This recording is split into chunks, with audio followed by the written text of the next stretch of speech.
There's this Buddhist parable. I've been actually looking a lot more into Buddhism lately, weirdly enough. The Buddha asked one of his students, if a person is struck by an arrow, is it painful? The student nods yes. And then the Buddha asks, if a person is struck by a second arrow, is that even more painful? The student nods again. He's like, yeah, it is. Then Buddha explains, in life, we cannot always control the first arrow. However, the second arrow is our reaction to the first. The second arrow is optional. A lot of suffering that we incur, like Mark Twain, right, said earlier, is optional.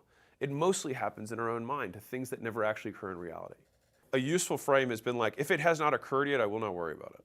I used to really obsess about planning out contingencies, and I still sometimes have this tendency.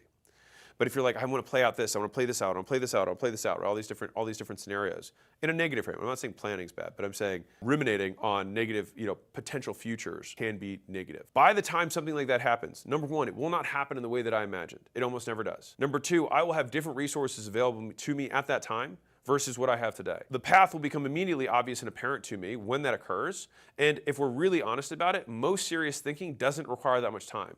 But worrying can take all day and all night. With all that being said, sometimes you have to give yourself a little bit of grace, because in some seasons of life, maintaining is winning. Just not losing ground is the W. You're not having a bad year. You had a few bad days that you're thinking about for the rest of the year. This has been something that I've been really visiting a lot, which is like, we think about our lives like this and say, this was bad, all of this was bad. But the thing is that these types of labels only happen in the abstract when zoomed all the way out. And so the flip side is, when we're making our judgments, we want to zoom in. Because when we look at this line, our days were like this. I might have had a bad moment or another bad moment. And so I can just say, I had these two bad moments, but I had plenty of good times. And so by percentage, I had 85% good, and I had 15% bad.